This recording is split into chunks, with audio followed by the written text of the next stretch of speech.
I always felt like I made it by accident, but you have to realize it's because you didn't give up. My guest today has a truly incredible story. I did live in the best neighborhoods, quite dangerous at times. There were gangs. I was even stabbed with a pencil in elementary school. It's wonderful Dr. Carissa Alinat. If you're raised a certain way, you don't really know any better, but I always felt like there was something more. Her story is one of hardship, being a young single mother. But after my divorce, I felt like I couldn't really support my 2 children. So that's when I decided, you know what, I'm just gonna go for it, apply to nursing school, and I got in. That was the best decision I've ever made. How do you get from having 2 kids to what you accomplished today? A lot of blood, sweat, and tears, and an occasional glass of wine. And having the drive and passion, growing a business, and having a wonderful, successful career. Everyone has problems and challenges in life, but it's really how you look at them. Those difficulties that you have growing up really help you become more resilient later on. If you are an aesthetic injector, a nurse, a doctor, a dentist, or clinic owner, please sit back and relax. But remember, like every treatment, this podcast comes with a risk. You may end up becoming very successful. Hello, Carissa. Good to have you on my show. How are you doing? Hi, thank you so much for having me. It's really an honor. Thank you. I think we met first, or I realized you first when we were talking about the Lips and Biz event. You were helping us with that. Unfortunately, you couldn't make it. Correct. And then Anya, my manager, reached out to me and said, you have to listen to this incredible story of Dr. Carissa Alinat. And honestly, I read through your CV the first time, or at that scale, the first time today, and I just couldn't believe it. Let's start with your childhood. Where are you coming from? What challenges did you have to fight already back then? Well, I come from a small family. My mother was actually 16 when she had me, so she had me very young. And we kind of bounced from home to home, town to town, and different neighborhoods. I did live in the best neighborhoods. It was quite dangerous at times. There were gangs. I was even stabbed with a pencil in elementary school. So we ended up moving to Florida from Massachusetts, where my grandparents had moved down to go live with them. So that's how I started out. It was a bit rough, but I also had some wonderful moments in my life as well, with living with my grandparents. They were my role models. My grandmother was a hard worker. She was a hairstylist. My grandfather was disabled at an early age, so it was up to her to put food on the table and a roof over everyone's head. So she was working really hard to support everyone, and she built her business and was very successful. So I've always looked up to her. She's a very special person in my life. Carissa, do you realize back then that you are getting raised in difficult surroundings, or would you consider your childhood as bright and nice and happy? It's interesting because, you know, I hear it all the time. If you don't know any better, if you're raised a certain way, you don't really know any better. But I always felt like there was something more, like things could be better. I guess I watched a lot of TV at the time, a lot of family sitcoms, and I wanted that white picket fence at the time. So that's kind of what drove me to my success. Because I'm asking this question because I often have debates with people about why certain people are successful and others are less. And one of my theory is, and I would relate it to my life, I had some childhood violations, let me say it that way, and had difficult surroundings, a difficult family as well, maybe not the same scale like you did. And I think that these violations led to a certain way of resilience and a certain way of how to embrace challenges and how to source energy out of it, because I wanted it so much, and I wanted never again to get back into this certain situation, into this certain painful situation I discovered back then. Would you share that? Or would you agree on that? I completely agree with you. I think that's really interesting. That's something I share as well, because then, everyone has problems and challenges in life, but it's really how you look at them. Sometimes they're not as big as you think they are. You look at others around you, maybe their problems are much harder, or difficult.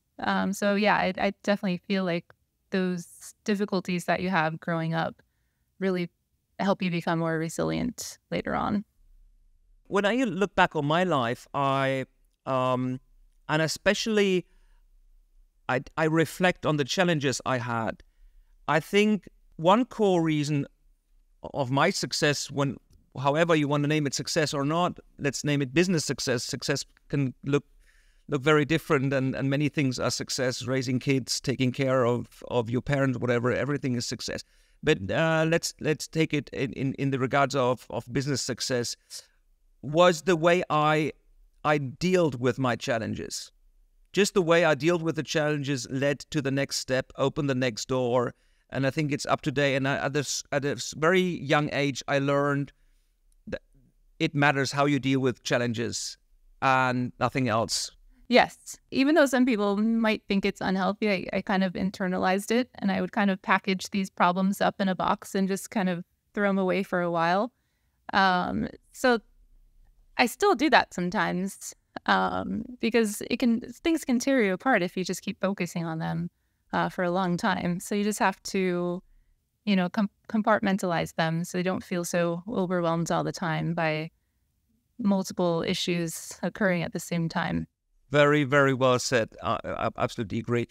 So the ones who think your childhood was the only challenge you had to go through will now be surprised that you were a mother at a very young age as well, and your entire career was created while you were raising your kids, right?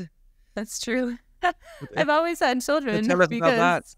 Yeah, I've always had kids, and my whole family had children at a young age. No one graduated high school. Like they all became pregnant, when they were teenagers, basically. And my mother had me at 16, but she had my brother 11 years later, and she was still a single mother. So she was working the night shift, and I would take care of my brother after school during the day, so she could sleep. And so I've always had kids around me. And then I had my first daughter when I was 22. And then my son when I was 25. And then I had my last one while I was still in school, actually. So I was pregnant in graduate school and waking up at 4 o'clock in the morning to go drive 1.5 hours away to clinicals at the hospital. And I still, after that, I was breastfeeding and pumping in the school bathroom. So I've always had kids around me. So it's been challenging. But looking back, I wouldn't have it any other way because, everything turned out just as I wanted. What was the reason you decided to head into the medical field back then? So I actually always wanted to get into the medical fields, but I felt intimidated. I had some confidence issues, probably from, childhood. So I felt like I wasn't smart enough or good enough. So my first college degree was actually in English literature. But after my divorce, I felt like I couldn't really support my 2 children if I had a job. At the time I was unemployed. But if I were to get a job with that degree, nothing really paid enough so that I would feel financially secure enough. So that's when I decided, you know what, I'm just going to go for it and apply to nursing school, see what happens, and we'll go from there. And I got in. That was the best decision I've ever made.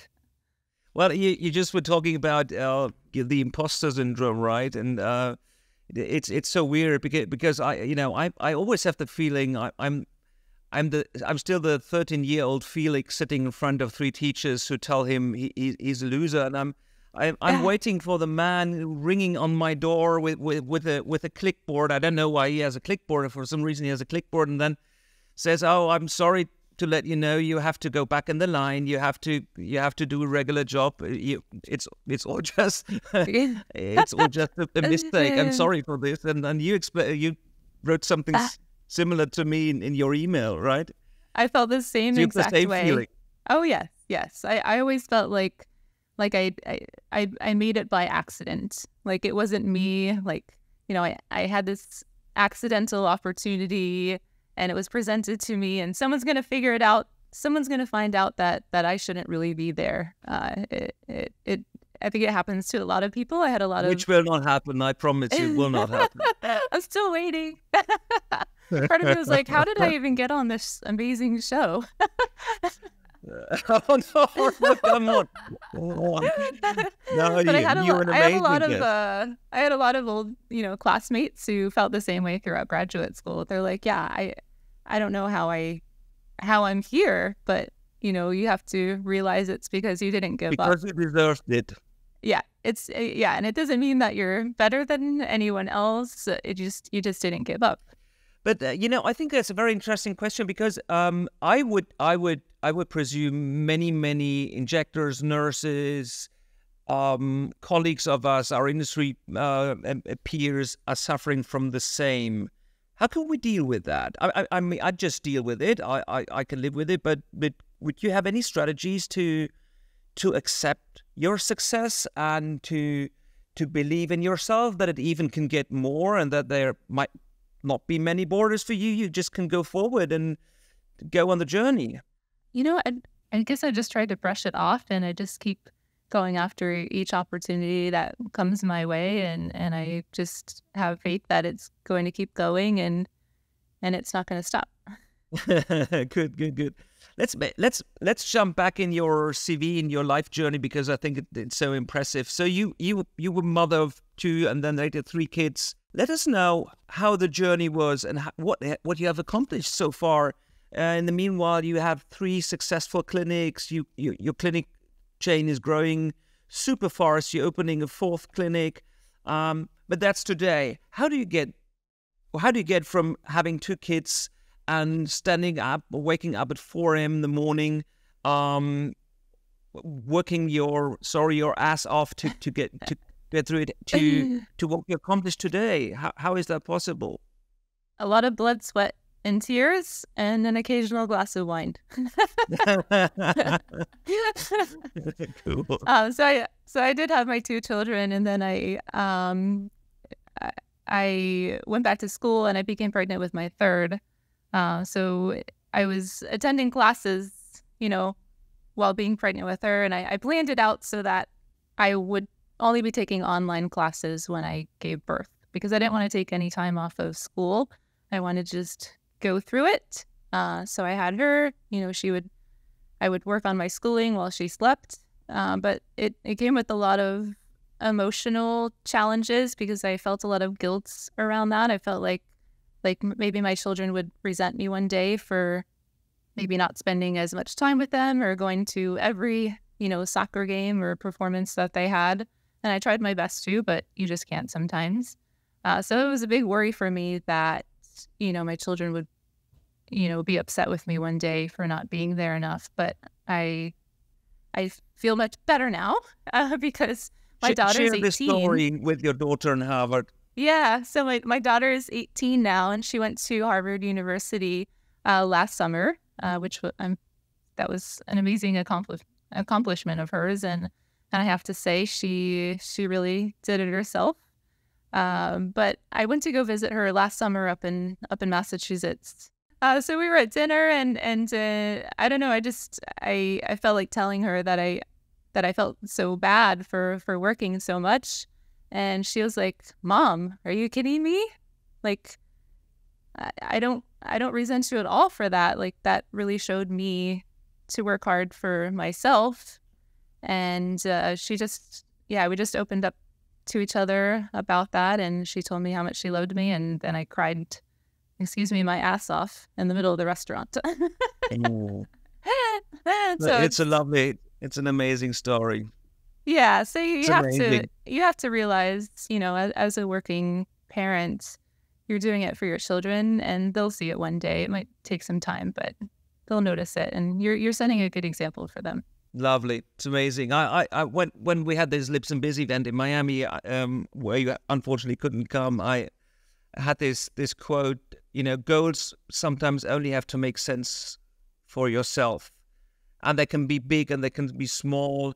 And I was talking about my dog Paula, because I have 13 dogs. I don't know if you know that. I have 13 rescued dogs. Wow. And the first Babe. dog is Paula, and she was 18 and a half back then in Miami. And my goal for 2023 was just to spend more time with Paula, because, I knew we had less time left, and unfortunately she died last Saturday. Oh my gosh. But I'm so sorry. But I think, no, that's what, unfortunately, our pets leave us in most cases before far too early, to say it that way. But today I'm so thankful that I had still some good moments with her, and I'm pretty sure if I would ask her the same question, I would ask your daughter. You asked your daughter, sorry. She would respond the same, because the time we had was quality time, and even though it was not always very much, but and I was very, very grateful and thankful I could be with her in her last moments. But that's another topic. I don't want to talk about that. Just was thinking, that sometimes we have a misconception of what other people feel and think, and right. It's so satisfying and grateful to hear that your daughter is proud of you and sees you as this successful mother, and that's a cool story. How did you made it then from to today's success? So you remarried then, right? Yes. You married again? Right.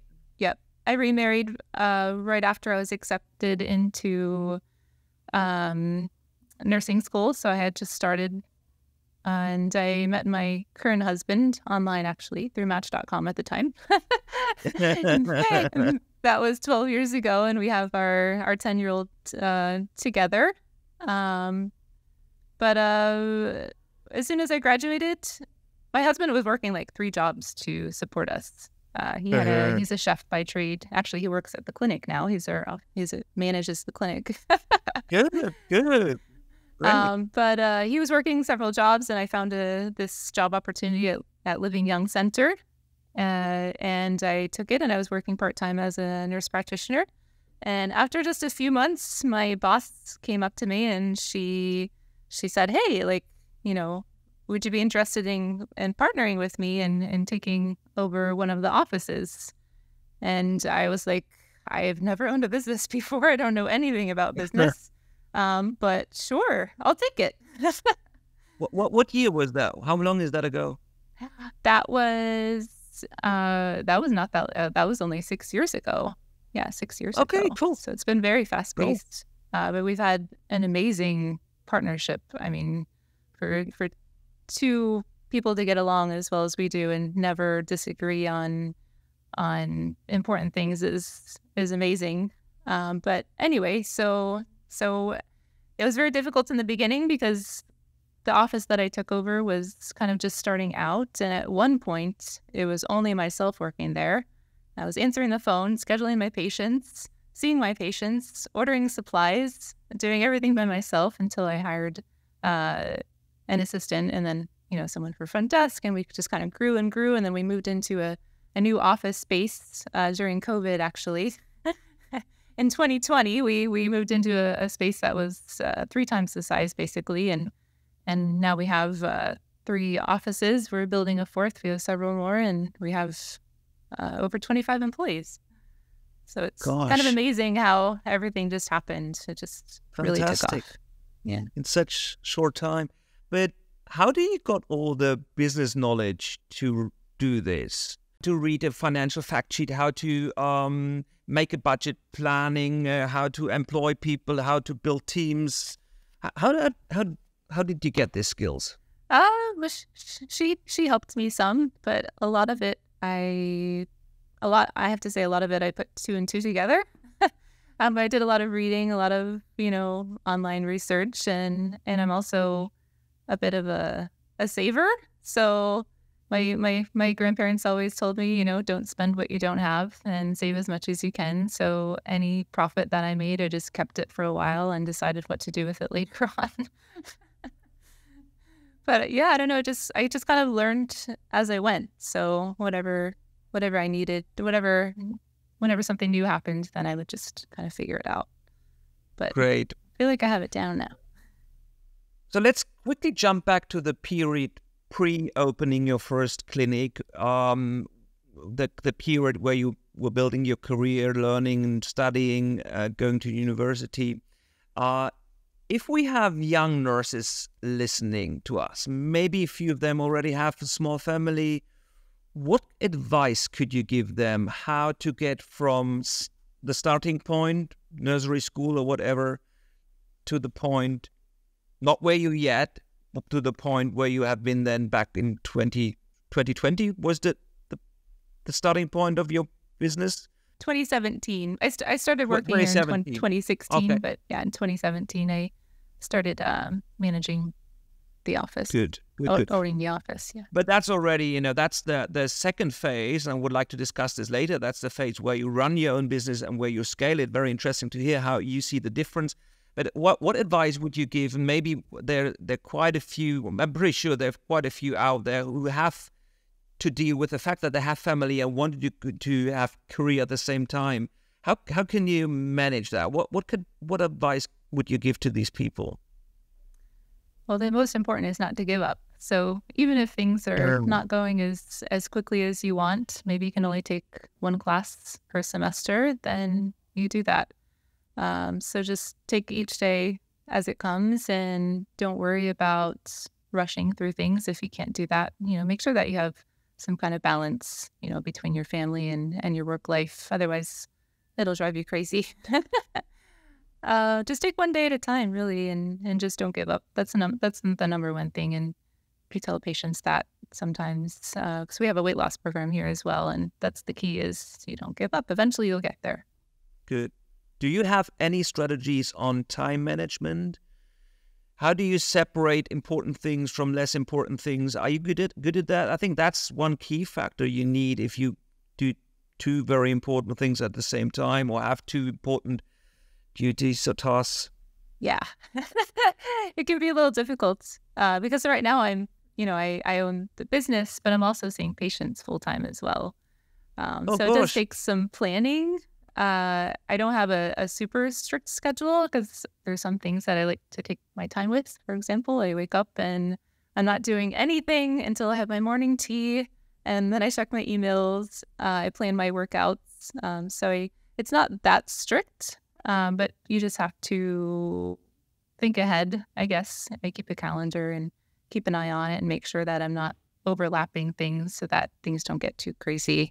I think that's a good point. I think especially when you grow bigger, and I'm in. I think there's a big difference in running a single clinic with maybe 10 employees.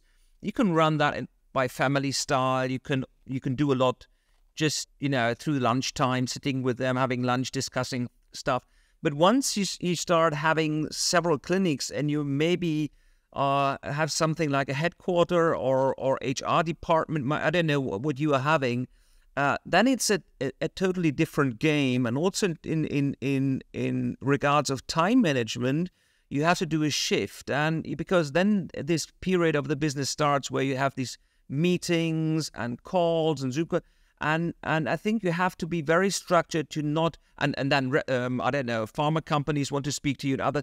You have to really prioritize things, and you have to make sure you're not just running into meetings without an agenda, without a date or a duration or something like that. Otherwise, it will kill you. That's true. You have to definitely prioritize things because, we get requests all the time from all kinds of salespeople. So, the staff know to take a message and, I'll think about it. And if it seems like it's important to our business, to my career, then I'll meet with them. But you do have to prioritize things for sure. You also have to delegate. So I think a lot of people say this, but when you're a business owner, you kind of feel like you're kind of worried that no one else can do the job like you can. So it's hard to give up some of that control and trust others that they're going to do a great job. Because that's going to take a lot off of your plate, and you can focus on more important things. How often do you see patients, Carissa? Do you see patients every day? Right now I'm seeing patients 4 days a week. And the other day, yeah.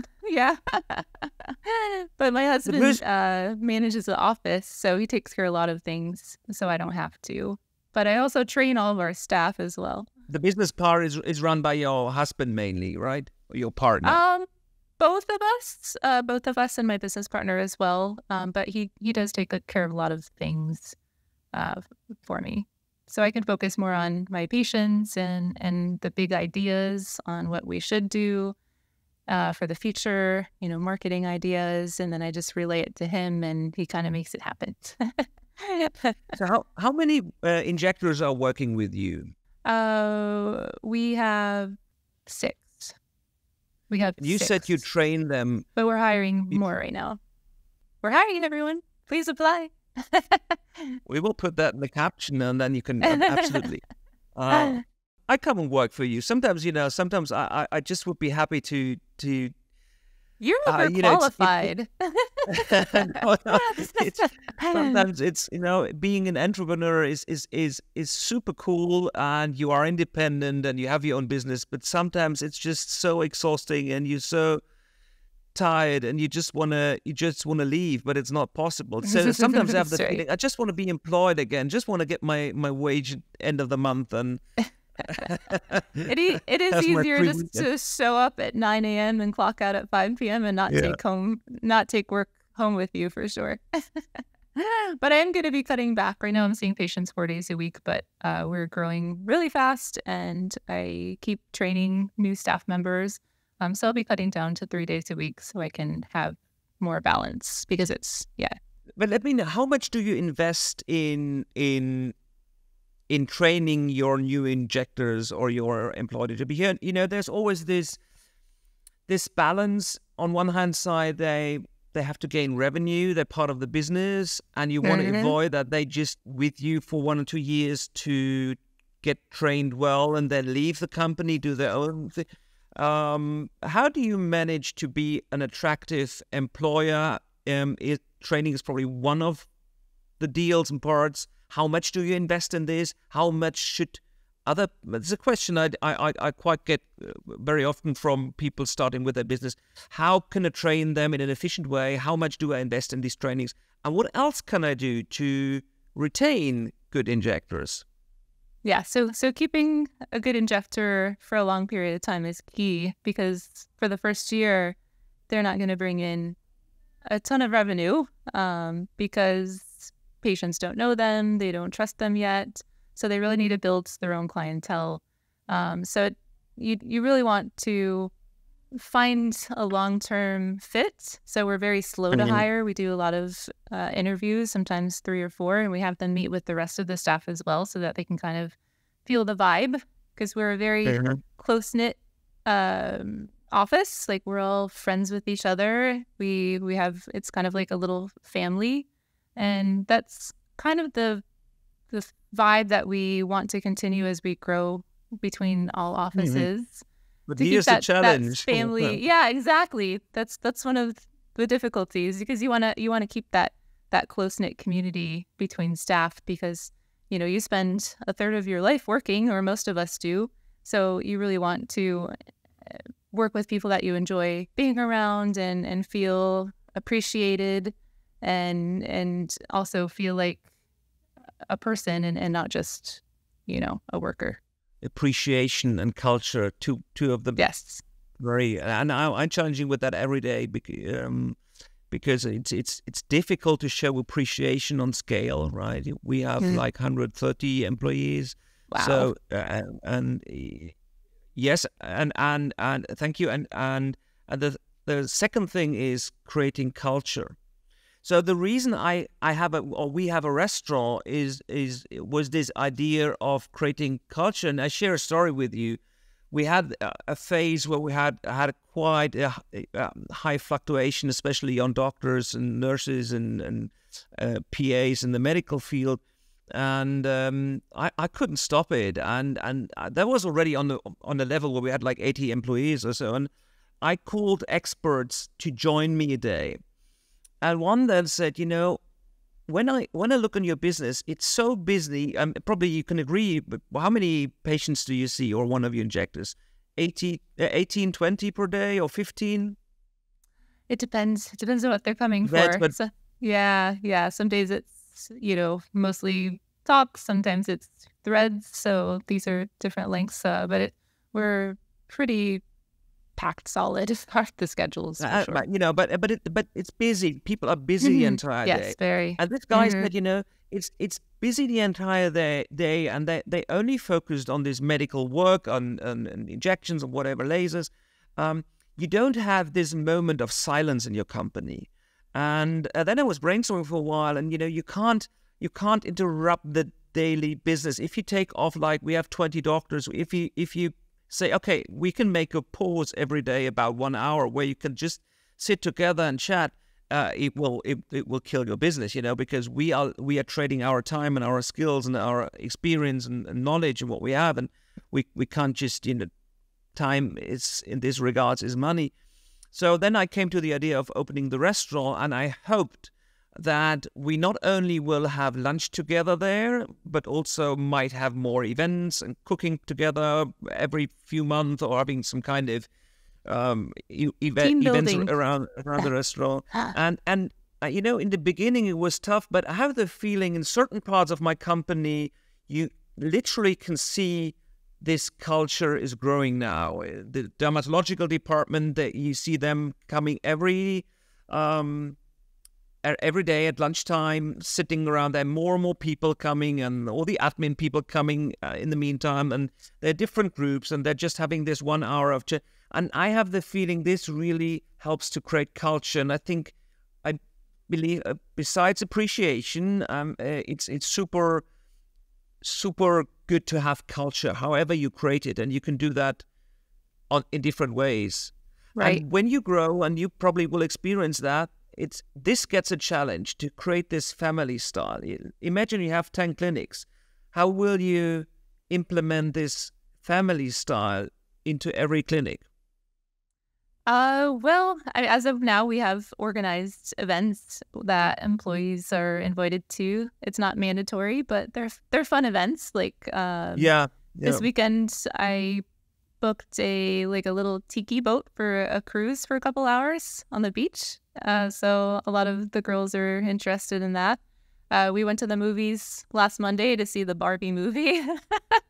Cool. I bought them all matching Barbie Botox t-shirts. So that was fun. So just little things here and there, and they don't have to be that expensive, but just little outings, to let them have fun and kind of let loose a little bit, I think is important. Absolutely. No, that's basically what I meant with the restaurant. I wanted to create some kind of department, let's say it that way, which is the starting point for all kinds of small events. And we do similar stuff, like having the summer party soon, and the Oktoberfest in October, the famous one you have in Munich. I think that's super important. Super important to have this culture. Yes, and the second thing is appreciation. How do you manage to show your personal appreciation as a leader to 25 people, and how doing that onto like 4 locations beyond these events you're doing, but on a daily basis? Well, that book, the 5 love languages. Do you know the book? The 5 love languages. Yeah. The 5 love languages. Mine is giving gifts. Mine is giving gifts. So every 2 weeks we have a meeting together where we buy lunch for staff, and we kind of go over the goals for the next couple of weeks, or talk about any issues, or ask if they have any ideas on how to improve things. And I always bring a small gift, whether it's a candle that I like, or I book a massage for them, or something like that. So just little things, that they like getting things like that. It makes them feel, special. That's amazing. This reminds me, there's a lovely injector in the US. I hope I meet him soon in person, Lonnie Green, and he made me a gift as well. The book is called Unreasonable Hospitality. I haven't read the book, but the book is from a guy who were running the most successful or most famous restaurant in the world, let's say, It's the 11 Medison. It's called the 11 Medison in New York, and it was amongst the best restaurants of the world on this restaurant list. I don't know the name of the award giver, but they also have 3 Michelin stars, and they're now the first restaurant in the world which is only vegan and has 3 Michelin stars. And it's an amazing experience. I went there once, and they hired a person, and they called this person something like the miracle maker. And this person was only there to find out something special about the guests on each table or the groups, and then create a small gift which they will get at the end of the experience. So friends of mine were there, and they were ordering Negroni all the entire evening. And then this person took a Negroni bottle and made a piece of art of it. And then the Negroni bottle had this claim, Negroni Boys, and they got this lovely painted bottle and styled bottle with Negroni called Negroni Boys by end of the evening. You know, it's sometimes these tiny, tiny things which make the difference. And to be honest, this inspired me to hire a person for the same reason. We had, I think it was 2020 as well, when we hired a lady. She came from the hotellerie business, and her job was only to create experience for our employees, create events, prepare small surprises. And unfortunately, that it didn't work out, and she left after a year or so. But we still try to do that. Like if it's above 28 degrees in summer, they get free ice cream, and you know, it's so nice. But it's so, the bigger you get, the more difficult it is to keep these tiny things up. But I think they're so super important, and you can really be ahead of the curve as an employer when you do stuff like this. So I think you're absolutely on the right track. However, you have to find a way to scale it in the end, because if you have 100 people, you might not be able to know everything about each and every person. And I don't know, maybe you're gonna make it, but it's amazing to these tiny extra things make the world a different place. For sure. I still remember when my brother started working for Amazon as a cloud engineer, and I went to go visit him in Seattle, where they were headquartered out of. And I went into his office, and there were a bunch of beers on tap. And I said, like, what is this? And he said, yeah, you can drink at work. They give you a cup, and you go and have some craft beer whenever you want, as long as you're doing your job properly. And I thought that was really cool. Cool. I don't know how long it lasted, but that was neat.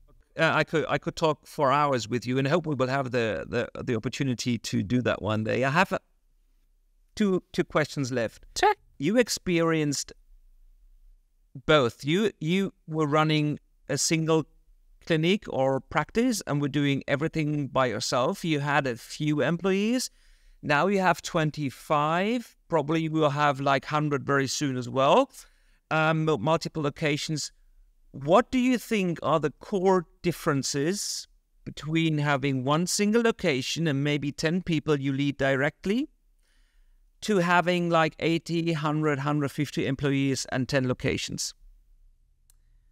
Well, the number one tip is to make sure that things are replicable, easily replicable, because when you have that, it's easier to grow new locations when things are very consistent. And also, you need to rely on others to help manage. So having someone to manage the office is absolutely key, or even an assistant manager if you're the manager.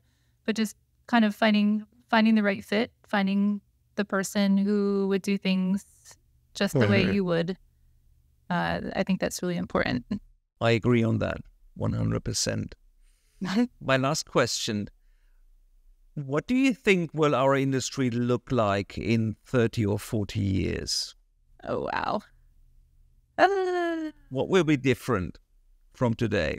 This is, aesthetics is becoming just more having and more a common. guess. Are we taking pills? Maybe a drive-through Botox station? I don't know. Just stick your head out the car window, and I'm not sure. Will we have robots doing the work? I heard of a Botox robot or injecting robot in Japan. Wow. There's already a robot who's doing the injections. I think it's kind of scary because, I mean, you need an artistic eye to work in aesthetics. It's not just, science. Absolutely. Robots are artistic. It's a little bit the same like these filters on Instagram. They standardize beauty. You know what I mean? Yeah. So, and we have this trend a little bit. We have very rare injectors who are able to spot just recently I heard someone asking a patient, what are the 3 things you like about yourself and your face? And then they aim to strengthen that and to highlight this instead of standardizing beauty and make them all look the same. And sometimes you are on parties where you have the feeling they all look the same. They all have these tiny noses, big eyes, and I think and that's the interesting question for the future. Will we all be like these filters on Instagram, all look the same? Or will there be some kind of individual beauty? That's a really good question. I hope that everyone keeps their individual beauty and just enhance what they have. I have lots of clients who come in and, they say, what do you think I should do? And I'm like, well, tell me what bothers you, and then we can go from there. Some people have a cleft chin, and that looks super cute, and they shouldn't fill it. Absolutely. So I hope it goes that route. But who knows what the future holds? I have no idea. No, and I think that's our duty as good injectors to somehow encourage people to keep their individuality and We'll see. Carissa, thank you so much. It was amazing to talk to you, and your life is such an incredible journey. I'm deeply impressed. Thank you so much. Thank you so much. Thank you very much. It was quite an honor. Thank you all for tuning in to this episode of Aesthetics and Biz podcast. I hope you enjoyed the conversation with Dr. Carissa Alinat. And don't forget to subscribe to our podcast for more inspiring stories and valuable insights. Until next time, this is Dr. Felix Bertram signing off. Stay inspired and keep building those dreams.